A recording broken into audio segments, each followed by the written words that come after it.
As we get closer to the midterm Senate elections held on November 6th, there are multiple races that are particularly close.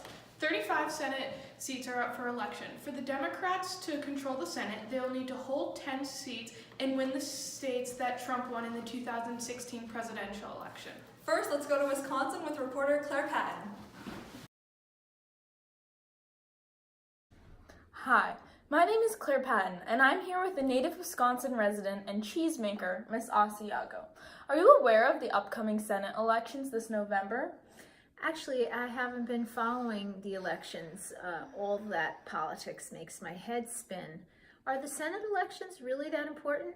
Yes, the elections could change whether the Democrats or the Republicans control the Senate.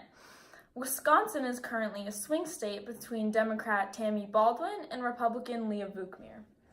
Wow, I didn't know it was that important. What is the difference between Baldwin and Vukmir? Well, Baldwin is a native Wisconsin resident who was born in Madison, Wisconsin, and raised by her grandparents. She was educated in the public school system and went to Smith College in Massachusetts. Then she attended University of Wisconsin Law School. Tammy became Wisconsin's first female member of Congress and America's first openly gay member of Congress. Tammy stands for the Affordable Health Care Act, fair wages, and fighting the opioid epidemic. She supports the farmers and working class and wants to rebuild bridges and roads and supports many other things. Wow, it sounds like Baldwin really supports the people. What about Ms. Vukmir? Leah Vukmir is a longtime Wisconsin resident. She was raised by immigrants. She attended Marquette University and received her master's degree from UW-Madison. Ms. Vukmir is also a nurse. She worked her way through high school and college. Leah is a Blue Star mother and supports the veterans. She is pro-life and pro-Second Amendment. She fights to appeal the Affordable Care Act and supports a strong military. Leah is a strong conservative candidate. But a lot of people like my family and I need the Affordable Care Act. Well, Vukmir wants to replace the Affordable Care Act with free market solutions that have lower rates for healthcare premiums. That's very interesting. I hope that they will protect the working class. Well, it all comes down to Election Day. Thank you. And back to you in East Burke. Hello, I'm in Nashville, Tennessee with musician John Davis reporting on the Senate races going on. John, are you aware of these races going on in your state right now? Why, yes. Yes, I am. I've been aware of them for quite some time now. That's great. Do you think you'll be voting for anyone? Yeah, I'm pretty sure I'll be voting Republican, most likely for Marsha Blackburn. Why is that? Well, Phil Bredesen was mayor and as governor, he raised taxes. For me, as a singer-songwriter, it's hard to always be having taxes raised. I think that Marsha Blackburn will try to lower taxes, and that'll certainly benefit me. That's interesting. Do you know that your taxes help pay for important things around the country? Yeah, I'm aware. So then why are you so worried about tax raises? Well, I think they're unnecessary, and I could certainly use the money elsewhere. Are you aware of why Phil Bredesen is raising taxes? No, why? Bredesen decided to raise property taxes because Tennessee budget was in crisis, and he thought that the tax raises would help. I understand this and gives me more information on why he decided to raise taxes. Thank you. Thank you so much for your time, and keep watching the races closely. You got it. Now looking to the race in Texas. Texas voted red for Trump in 2016 and has not elected a Democrat to the Senate in 25 years. This year's midterm is very interesting. Texas is looking like it could become a swing state between Republican Senator Ted Cruz running for his second term and Democrat Beto O'Rourke. Yes, and Cruz is only leading with a margin of 5 points, which is extremely small for Texas, usually a strong Republican state. Trump is playing a major role in this election. He is fighting for Ted Cruz to win, but that might not be enough. Recent polls are showing that 48% of likely voters say they are motivated to support a candidate who will support Trump, while 52% say they are motivated to support a candidate who will oppose Trump. This could give Beto O'Rourke a strong advantage. So here's a little background on each of the candidates. Beto O'Rourke was born and raised in El Paso, Texas. He attended Columbia University and then moved back to El Paso. Beto became very involved in the political community. He then joined the U.S. Congress and served on the House Committees for Armed Services and Veterans Affairs. Beto is a strong advocate for improving public education, joining the reform movement to stop climate change. Beto supports gun safety and responsible gun ownership. He is pro-choice and supports health care Texans can trust. Now about Ted Cruz. He was born in Calgary, Canada, and raised in Houston, Texas. Cruz has a passion to preserve liberty and the American dream. He supports a smaller government, job growth, and individual liberty. Ted is pro-life and is fighting against abortion rights, but does support the Second Amendment. It's going to likely be a close race, but the Republicans are holding the lead. That's all. Heading back to you in Montana. I'm here in Montana with Mr. Smith, reporting on the Senate races that are going on here. Mr. Smith, are you voting for any particular member, or are you an undecided voter?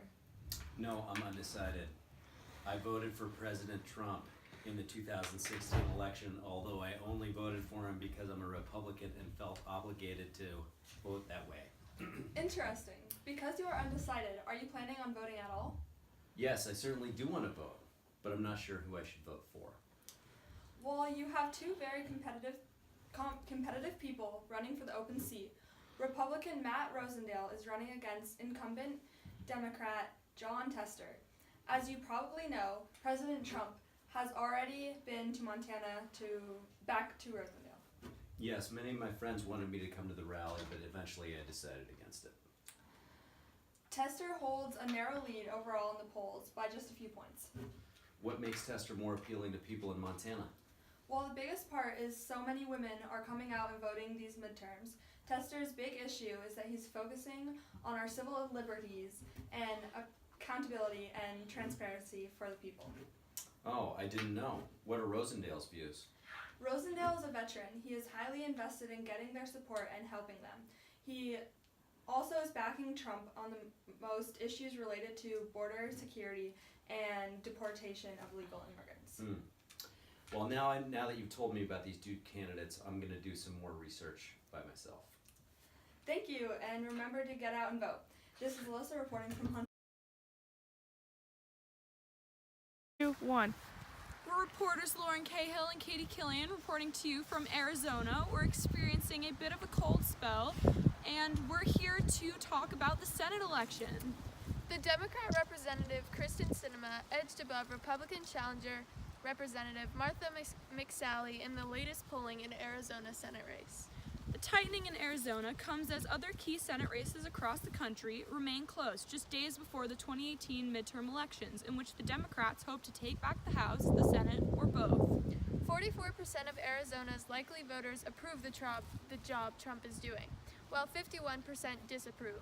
But only 30% say they strongly approve versus 45% responded they strongly disapprove. This leads us to believe that the Democrat Party might take the victory in the state.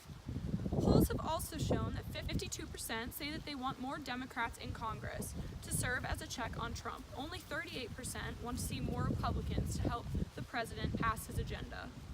Sinema does well with voters who say health care is a very important concern, and is also aided by 9% of Republicans who say they're backing her. It's hardly an overwhelming number, but it could be essential for a Democrat in a Republican-leaning state like Arizona.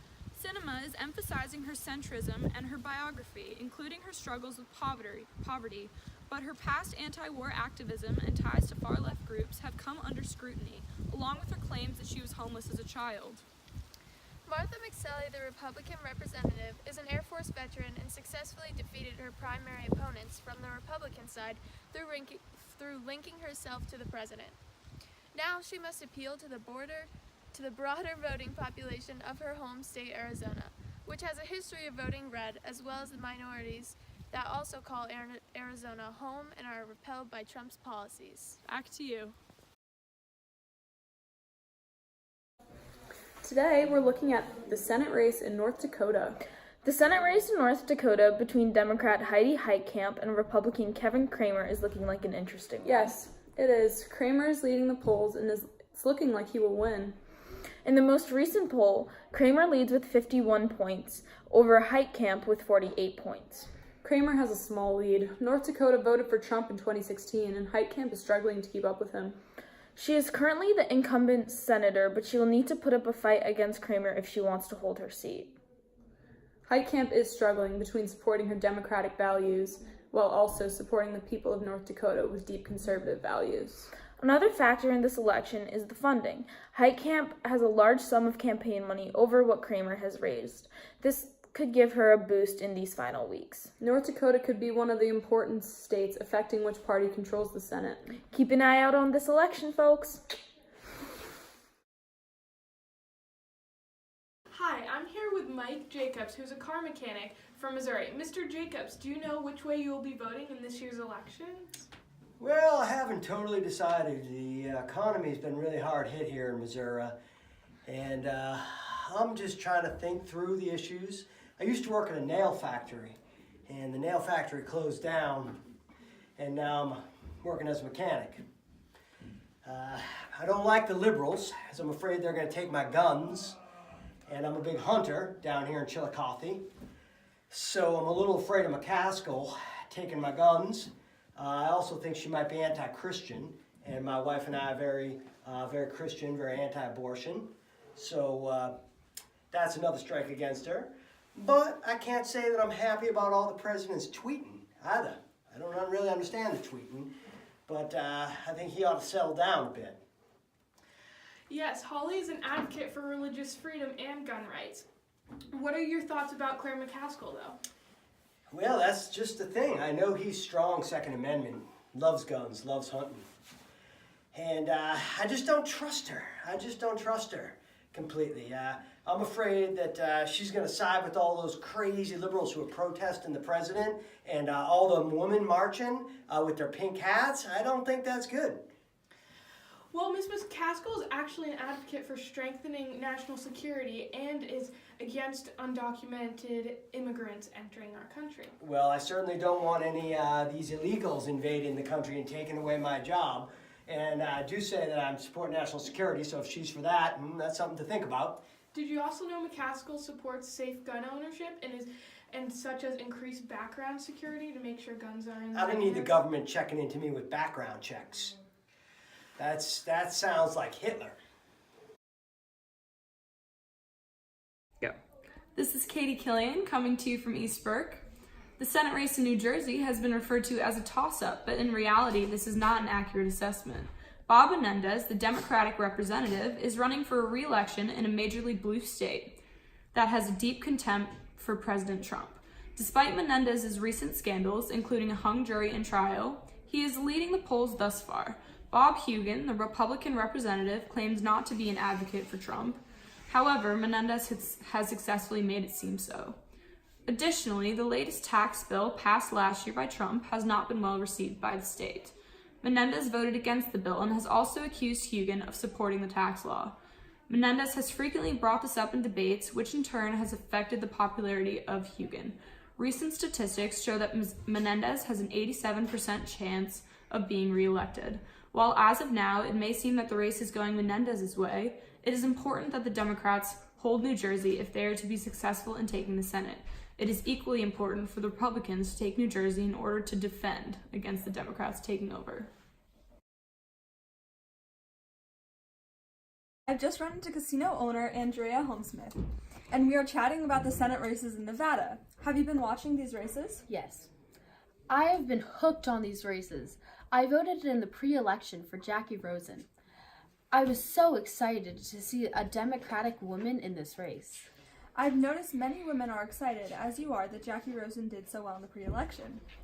She won 60% of the votes, and this seemed to have shocked the Dean Heller supporters. I was shocked when I heard this, especially considering that Dean Heller is the incumbent and has been on the Senate for Nevada for years. Although, as the weeks have gone on, the Republican Party supporting Dean Heller is now looking like they have the upper hand. Jackie Rosen's numbers have dropped, and she is not in as good of a position. How do you feel about this? I am very angered, and I will do as much as I can for Jackie Rosen to win this race. Thank you for sharing your opinion. No problem. Jackie Rosen! Coming to you from East Burke, I'm Lauren. And I'm Katie. And we're going to talk about the Senate race going on in West Virginia. The Senate race in West Virginia has received much more attention than usual. A Democrat is running for re-election, but West Virginia, which was Trump's second best state in the presidential election of 2016, may lean towards the Republican side. The race is tight, and the real question is, will the Democrat senator running for re-election or the popularity of Trump in 2016 win out? The race may come down to a brawl between Joe Manchin and the Republican candidate for West Virginia, Patrick Morrisey, an American politician and lawyer, as well as current Attorney General of West Virginia. It is a very interesting race between Manchin and Morrisey. It seems that both party candidates are being attacked for their connections with the pharmaceutical industry, as the opioid crisis continues to be a prominent issue in the state. Trump's popularity in West Virginia also seems to be a variable in the polls. Although Manchin has spent the better part of 2 years attempting to develop a stronger relationship with the president, Trump still endorsed Morrisey. The Republican senator is using the endorsement in his advertisements. If Morrisey comes out victorious, it might mean that Trump's ties to the state boosted him in the polls. Because of this factor, Manchin voted for Brett Kavanaugh for the Supreme Court in an attempt to sway more Republicans to his cause, knowing that West Virginia is a highly Republican state. Polls thus far have shown that Manchin currently leads. That's all. Back to you. Looking forward, these Senate races are very important and can dictate which party controls the Senate for the next 2 years. Be sure to keep a close watch on all the races, especially the swing states, which are critical. And see you next time with Burke News.